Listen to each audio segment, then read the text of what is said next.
Well, Susie, why don't you tell the good folks of the Okanagan about that exciting local story that's been buzzing around the station all afternoon? You bet, Wayne. Last evening, just after dusk at Gyro Beach Park, where all the cool kids go, a local young man and his girlfriend were strolling along the shore when they spotted it, the Ogopogo. They say the creature rose right out of the water, maybe 30 feet long, with a long serpent neck and humps along its back, swimming slow and steady toward the middle of the lake. The girlfriend screamed. The young fella grabbed his camera but only got a blurry snapshot before it slipped back under. He swears it wasn't a log or a wave. It looked right at them. Well, there you have it, folks. Ogopogo season is officially open. Next thing you know, we'll have tourists lining up with binoculars and flasks of Okanagan wine. In the meantime, keep your eyes on the lake and maybe off the homemade hooch. We'll be right back here on CKIQ with another show from the golden age of radio. Tonight from 1951, it's an episode of Dragnet, The Big Tomato. Did you hear that, Norma? A local young man and his girlfriend, my foot. That was our Chris, our boy out at Gyro Beach, seeing lake monsters. Prospective employers are going to hear that story on the 6 o'clock news and figure the kid's been on the weed, hallucinating serpents. He'll never get a decent job.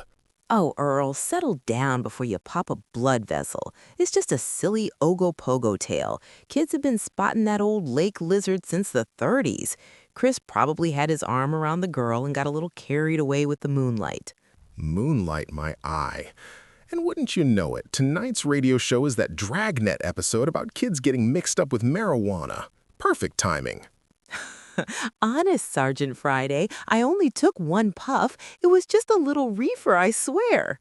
Just the facts, ma'am. Where'd you get the stuff? Who's the big tomato? Come on, you old bear. Let's listen before you scare the cat.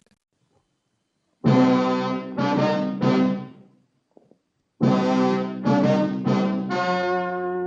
story you are about to hear is true.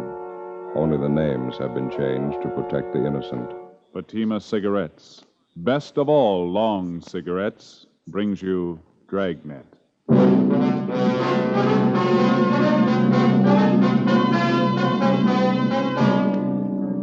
You're a detective sergeant. You're assigned to narcotics detail. A band of dope peddlers launches a full-scale operation in your city. Their merchandise, marijuana. Their victims, high school students. Your job, get 'em. You'll be amazed when you compare Fatima with other long cigarettes. You'll find they now cost the same. But in Fatima, the difference is quality. You see, Fatima is the quality king-size cigarette because it contains the finest Turkish and domestic tobaccos superbly blended. And Fatima is extra mild, with a much different, much better flavor and aroma than any other long cigarette. So compare Fatima yourself. Fatimas now cost the same as other long cigarettes, but your first puff will tell you... Ah, that's different. Yes, in Fatima, the difference is quality. Ask your dealer for Fatima, the quality king-size cigarette. Best of all long cigarettes. Start enjoying Fatima tomorrow.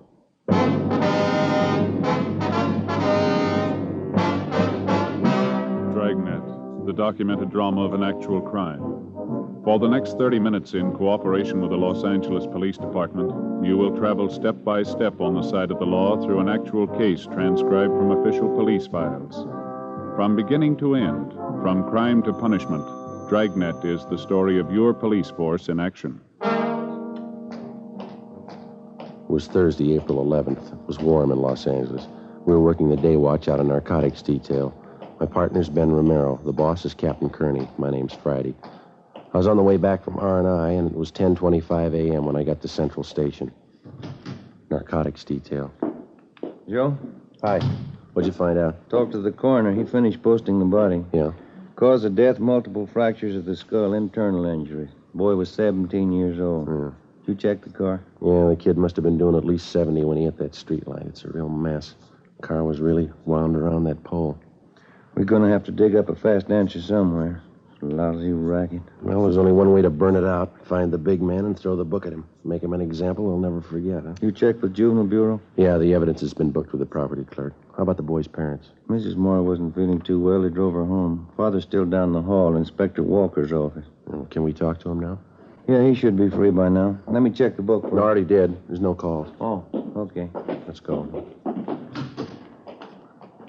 You know, there's only one thing fortunate about this whole thing. What do you mean? Well, the kid being alone when he cracked up would have been a slaughter if he had a car full of his friends with him. It's still pretty grim. How's the boy's father taking it? Usual, pretty rough. He should be able to help some. Yeah. Mr. Morrow? Yes, Sergeant. Inspector asked me to wait here for you. Yes, sir. This is my partner, Sergeant Friday. Mr. Morrow, Joe. How do you do, Mr. Friday? I just don't understand it, Sergeant. I don't understand any of it. My boy Ken wasn't the type to go racing around like that in the car. He never took the car without my permission. I just don't know what got into it. Had you noticed at all whether your boy was acting a little strange the last few weeks or so? No. Of course, I only saw Ken in the morning, a few hours in the evening. I'm at the office all day. Why do you ask that? Well, was he going out very often on school nights, keeping odd or unusual hours?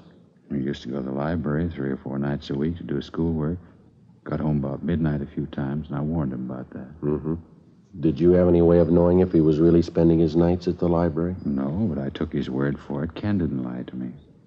What's this have to do with the auto accident, Sergeant? I don't think I understand. The officers investigating the accident, sir. They checked over the car afterward. What was it? Were the brakes bad? What'd they find? Joe? Yeah. So you see this small metal case? We found it in the front seat on the floor of the car. What's that stuff inside? Did this belong to Ken? Yes, sir. We think he was using it. What for? I don't know. It's marijuana. Men and women who traffic in narcotics all the way from the small-time peddler to the big wholesaler are rated among the lowest kind of criminal. One step lower, you find an even more vicious kind. Those who lure youngsters into the deadly trap of narcotics, who feed on the nickels and dimes by supplying their young victims with dope. The death of 17-year-old Kenneth Morrow was the second of its kind within 8 months. It seemed to stem from unidentified suspects who were making it their business to build a thriving marijuana trade among high school students. Thursday, 11 a.m., we continued to question the dead boy's father, Thomas Morrow, but he couldn't tell us anything further that might help. Friday, April 12th, we checked with the principal of the high school which the Morrow boy attended. We talked to the boy's teachers and checked his school record. His marks had been above average till about 3 months before, when they began to fall off for no apparent reason. We got a list of most of the boy's friends from his teachers, and we started checking them out. One was a 16-year-old blonde girl, Peggy Kane, supposedly Kenneth Morrow's girlfriend. We found her waiting outside the music room. Yes, Ken and I went around together for a while. He was a real nice boy. Did you see each other quite a bit, Peggy? Oh, for about 5 or 6 months, yes, we got along fine. Just after Christmas was the last time I went out with him, and we double dated. Mm-hmm. Did he seem all right to you then? I mean, did he act different at all? Well, a little different, yes. Not silly, you know. He just wasn't like he used to be. How do you mean? Well, he didn't talk the same. Ken was a real nice boy most of the time. I guess he started getting in with the wrong crowd. He began to swear, you know, bad talk, things like that. When did all this start, Peggy? Do you remember? Just before Christmas, I think. I'm not sure. Poor Ken. Is there anything else you might have noticed? I don't know.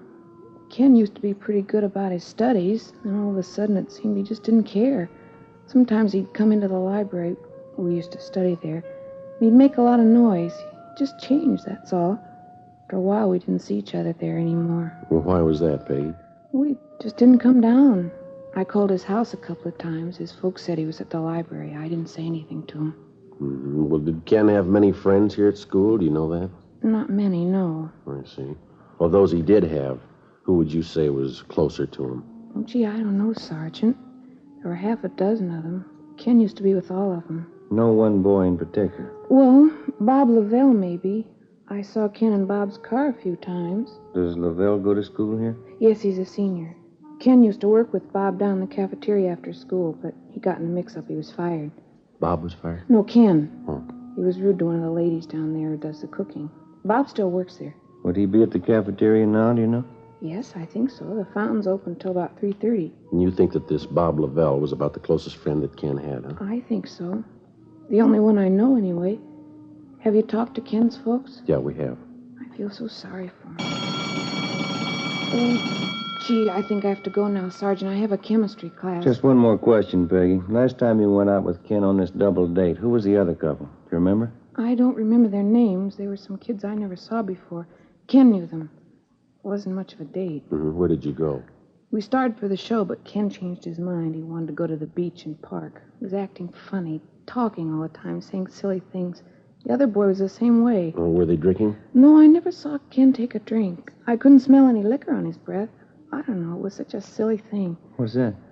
Well, maybe it's just my imagination, but Ken and this other boy had a real terrible musty smell about them. I kidded them about it, and they said they'd been to a tea party. That's where they got it. They kept talking silly like that all evening. I see. Was the musty smell all over the car or just on the boys? All over. Kind of made me sick, but they didn't seem to mind it. Well, look, I'd like you to think real careful, Peggy. Have you ever come across that musty smell on anybody around the school here? Yes, I have, a couple of times. Makes me sick. What is it? Who did you notice it on, Peggy? Bob Lavelle.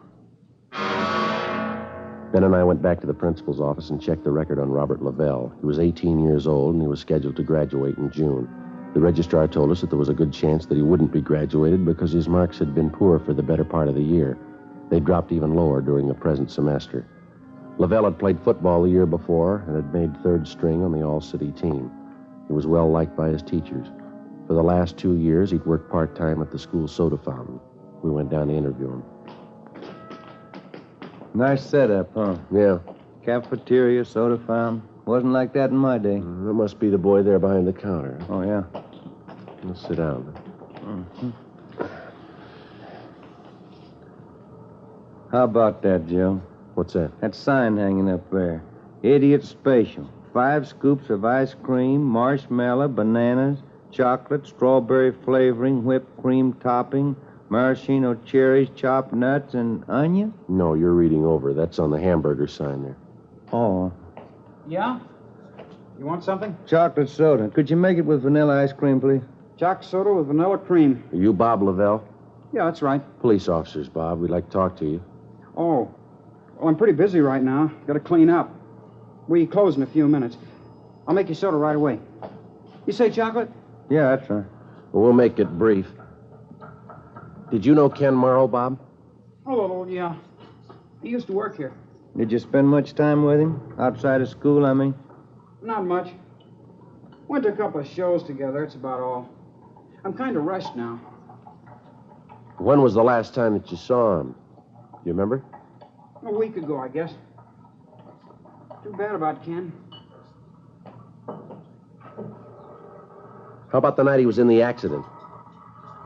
Did you see him then? No, I didn't know him too well. He went around with a different crowd. Mm-hmm. They reached me a bag of those cashews, huh, Joe, on the card there? Yeah. Oh. There you go. Oh, thanks. Want some? Crisp. No, no, thanks. The nuts are a dime, officer. Right there on the counter, Bob. Oh, yeah. I got to get going as soon as I close. I have to get downtown. We talked to some of Ken Morrow's friends around the school, Bob. They tell us that he used to drive around in your car with you quite a bit. Just a couple of times around school. And you hadn't been with him for about a week before the accident? That's right. Just what I told you. Mm-hmm.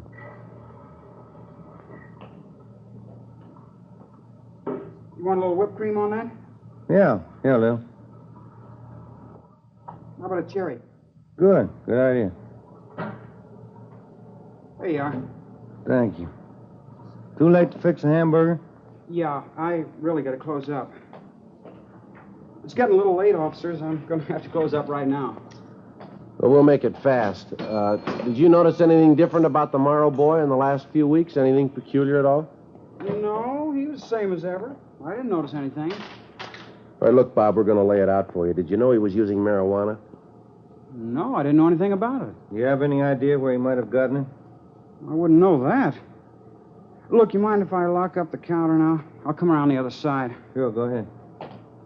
I didn't know that about Ken, officer. I wouldn't know where he got the stuff. You sure he was using Mary?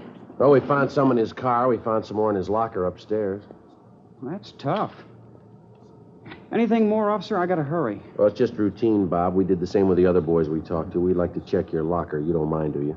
I gotta get downtown. I'm late now. Your locker's just upstairs, isn't it? Won't take that long. It's important to me. I gotta get downtown. We've got our car outside. We'll drive you down. We'll be down there in no time. No, I've already got a ride. Can't you check it tomorrow? It's not going to take a minute, Bob. Now, let's go, huh? All right. Say, I happen to remember I didn't bring my locker key today. That's so. Yeah. Come to think of it, I don't know where it is. Guess I lost it. Well, they must have a pass key around here, don't they? I don't think so. Well, we'll ask at the office, huh? You're putting me in a jam, officer. That's going to take time. I'm due downtown. I'm sorry, Bob, but we got to check it. I got my locker all jammed up with stuff. It'll take us an hour. Office is down there, Joe. Yeah, all right, let's go.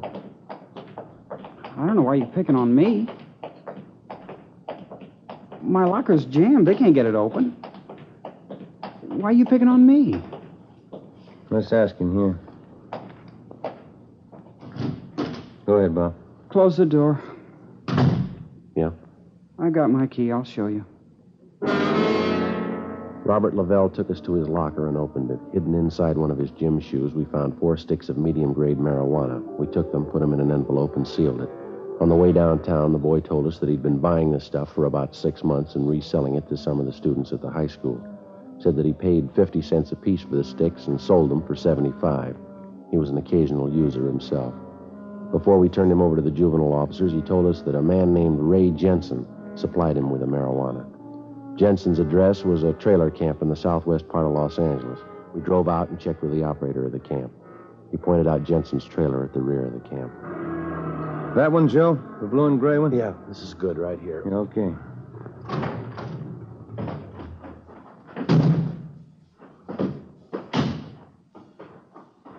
Looks like Jensen's doing well, huh? Yeah, nice-looking trailer.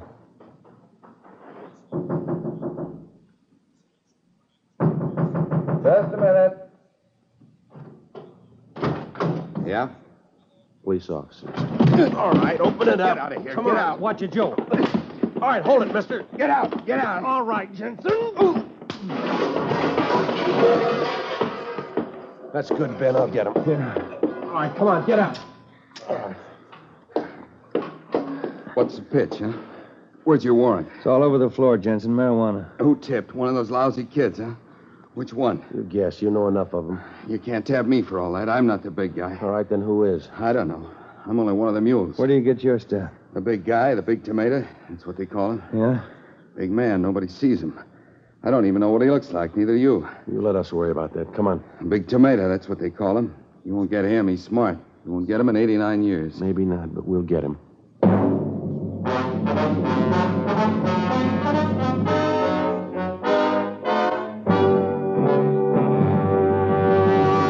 You are listening to Dragnet, authentic stories of your police force in action. Now, here's an authentic report from Fatima Cigarettes. 1949. Fatima more than doubled its smokers coast to coast. 1950. Another record-breaking year, with more long cigarette smokers insisting on Fatima quality than ever before. In 1951, enjoy Fatima quality yourself. Yes, friends, in Fatima, the difference is quality. Quality of tobaccos.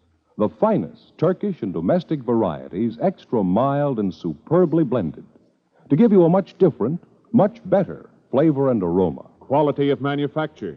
Smooth, plump cigarettes rolled in the finest paper money can buy. Quality, even to the appearance of the bright, clean, golden yellow package. Carefully wrapped and sealed to bring you Fatima's rich, fresh, extra mild flavor. Compare Fatima yourself. Fatimas now cost the same as other long cigarettes, but your first puff will tell you... Ah, that's different. Yes, in Fatima, the difference is quality. Start enjoying Fatima quality yourself. Insist on Fatima, the quality king-size cigarette. Best of all long cigarettes.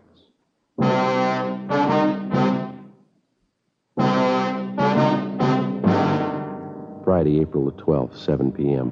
We searched the trailer and a stakeout was placed on it, and then we took Ray Jensen downtown to the main jail where he was booked for suspicion of narcotics, a felony. The next day, Ben and I went back and questioned him. We got nowhere. The only thing he'd tell us was that the leader of the marijuana ring was unknown to him. The Big Tomato, that's all he could tell us.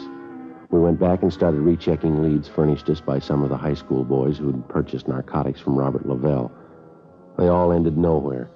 Meantime, the flow of marijuana into the schools and into the hands of the teenage students continued. We'd no sooner choke off one source of supply when two more would turn up. We knew that there was only one real solution: find the gang leader and wipe out the entire supply and distribution setup. We stayed on it. Monday, April 22nd. Ben got a call from one of his informants that he had a lead on the source of marijuana on the east side of town. The informant's name was Willie Breck, a groundskeeper at a golf course near one of the city high schools. We drove out to talk to him. We located Breck by the clubhouse near the first tee. On the tee now, Art Dory, Richmond, Virginia. You remember my partner, don't you, Willie? Joe Friday? Oh, yeah. Hi. How are you, Willie? Kind of busy today. Big tournament. Yeah, quite a crowd you got here. It's a nice turnout. Here you've been having trouble, huh? Out of Mary in town? Yeah, you think you can help us? Maybe I can. Dirty business, huh? Working high school kids with that stuff. It's real dirty. Any ideas, Willie? Don't know how much of it's true. It's all from the grapevine downtown. The boss is somebody they call the Big Tomato. It's a funny one, huh? Any idea who he is? Couldn't say. He's getting lots of this stuff in, though. Usual feed line over from Mexico. Mm-hmm. What else, Willie? I hear there's more on the way. Don't know when, though. All for high school trade. Guess they figure they got a good business. How'd they get the junk over, do you know? No, but it's getting here. Most any kid can get some over on this side of town. Imagine that. Kids in their teens. Weed hits. Yeah. How about this Big Tomato, Willie? No word at all? Just one. Pretty thin. Yeah. There's a connection. Lives over on Hauser Boulevard. Got his number here somewhere. It's supposed to be the main connection for this tomato guy. Oh, yeah. There's his address. Third number there. It's a 6. His name is Tony Childs. Mm-hmm. Is he supposed to handle all the stuff? Most of it, I hear. Gets it all from the Big Tomato. That about it? That's it. Tony Childs. You got the address. Many thanks, Willie. Anything comes up, you'll call, huh? Sure thing. How's the job out here? Better than yours. I sure wouldn't want it. Working every day around joy poppers, mules, mainliners. Well, somebody's got to do it, Willie. Yeah, but not for me, Sergeant. Those dopesters, they're all lice. Selling junk to kids. Guess you met the lowest, huh? No, not yet. We're looking for him.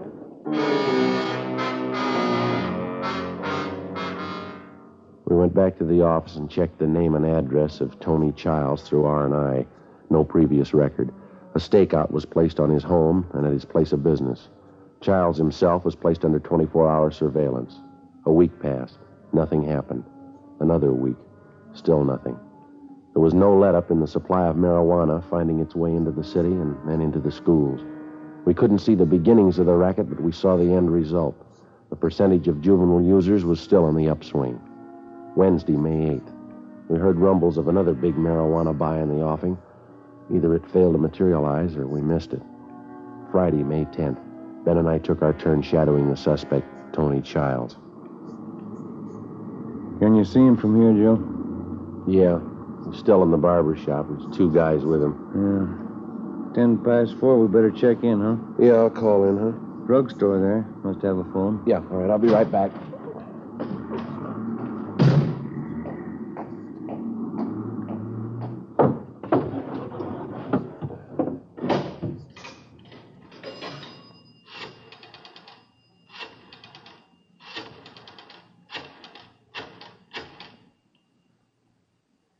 Narcotics, please. Thank you. Yeah, Johnny, it's Joe Friday. Mm-hmm. Yeah. Yeah, we got him paid. Okay, right away. Bye.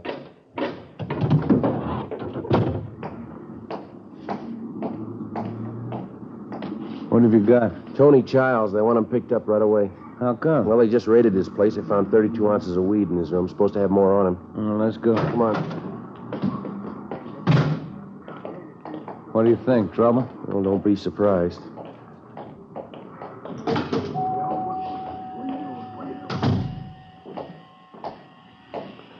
Childs, like to talk to you. What's that?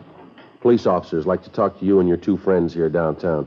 Can't make it, copper. Flying to Vegas tonight. We want to see you downtown first. Look, don't push me, huh? Nobody's pushing you, Childs. We want to see you downtown. Now, come on, let's go. Look out, Joe! Ransom Sam!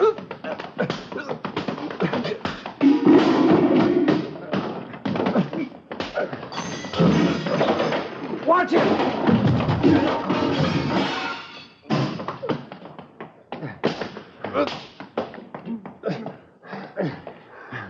That's it.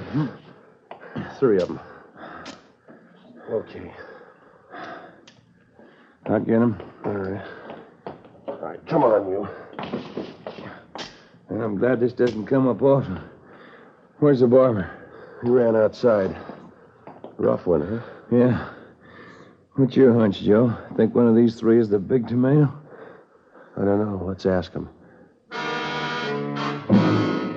A search of the barber shop failed to reveal the presence of any narcotics. Tony Childs and his 2 companions were found to have a dozen sticks of marijuana in their possession. They were treated for cuts and bruises at Georgia Street and then booked for suspicion of narcotics, a felony, at the main jail. 3 other men found at Childs' apartment at the time of the raid were also booked. We got nowhere questioning any of them. As usual, we had the small fry, but the ringleader, the big tomato, was still in the clear. Still free to hire somebody else to run the marijuana supply line into the high schools. 3 weeks passed. Together with Captain Kearney and Sergeant Barr, Ben and I rechecked our earlier leads. We ran down anything that even looked like it might be promising. Nothing panned out. Wednesday, June 5th, 5:30 p.m. We got a call from the main jail. Tony Childs wanted to talk to us. Ben and I went over to see him. Childs? I got something for you. Been playing the stooge long enough. If I'm good enough for jail, so's he. All right, what do you got? There's a big buy coming off. When you get him, tell him how long I've been in here. What kind of a buy? Mary, one of the biggest. It was set up before I got in here. Where's the meat going to be? Bruno Street, down by the train yards. I'll draw you a map. Setup's the same. Car pulls up and honks a couple of times, and an alley down there. Who's handling the buy? A big man. Don't waste any time. When is it? Tonight. We went back to the office and met with Sergeants Barr and Jacobson. 8 p.m. Ben and I took up our positions on the stakeout along with the rest of the men. We had a clear view of the exact location where the buy was to be made. We waited. 10 p.m. 11 p.m. No one showed. Midnight came and went. 1:30 a.m. Still no sign. At 18 minutes of 2, we spotted a man carrying a shopping bag emerge from behind a row of freight cars near the end of the rail yard. He made his way across the street to the alley. He stood back in the shadows.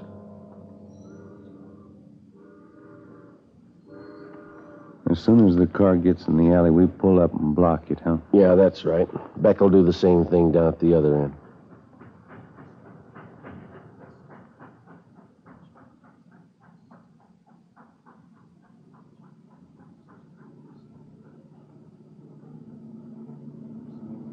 Headlights coming in the alley. Wait a minute.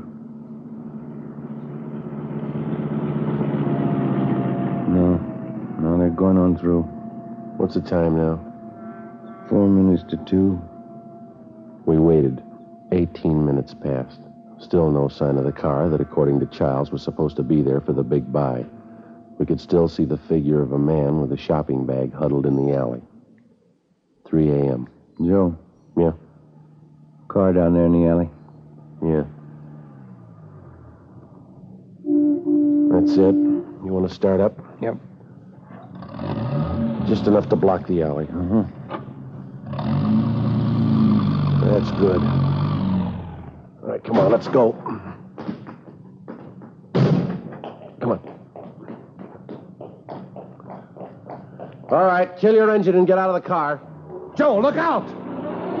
They can't go far. Come on. All right, let's get them out of there. Yeah. Come on. There's 3 of them. Yeah. Here's the guy with the shopping bag. All right, I got him. Crash knocked them cold. Yeah. That's one. Easy there. Yeah. Pull right over there, will you? Yeah. That's it. Get his coat off of that. I got it. Okay. That's it. That's There it. we are. All 3 of them. Yeah. Hey, look at this, Joe. Found one of them in this guy's hand. Tin can, huh? Mm-hmm. Full of marijuana. Did you look at the labels on those cans? Yeah. Fancy solid packed tomatoes. There he is, the big tomato. The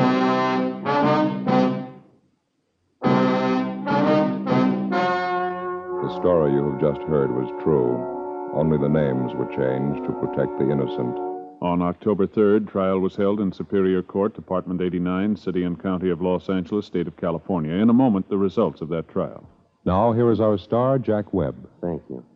Friends, if you're a long cigarette smoker like I am, remember, in Fatima, the difference is quality. Now, believe me, this difference is mighty important. So important that you'll always remember the first pack of Fatimas that you buy. Fatima's fast-growing popularity backs me up on that. But look, you can prove it to yourself by getting a pack of Fatimas tomorrow.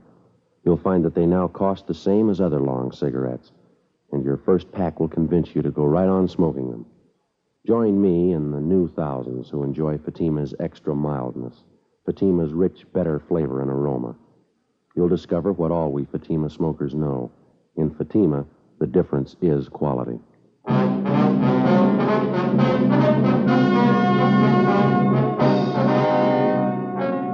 John A. Stanson, alias the Big Tomato, along with his associates in the narcotic gang, was tried and convicted for violating the State Narcotic Act.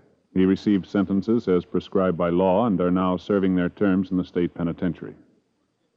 The radio editors of the United States and Canada have named Dragnet the best radio program of its type for 1950.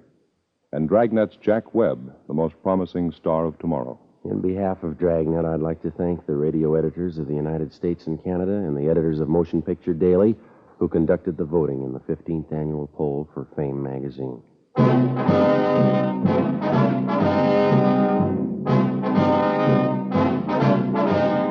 You have just heard Dragnet, a series of authentic cases from official files. Technical advice comes from the Office of Chief of Police W.H. Parker, Los Angeles Police Department.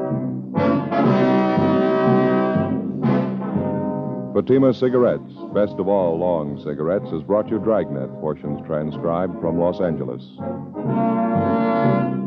Later, here's Spellbound with Joseph Cotton on Screen Directors on NBC.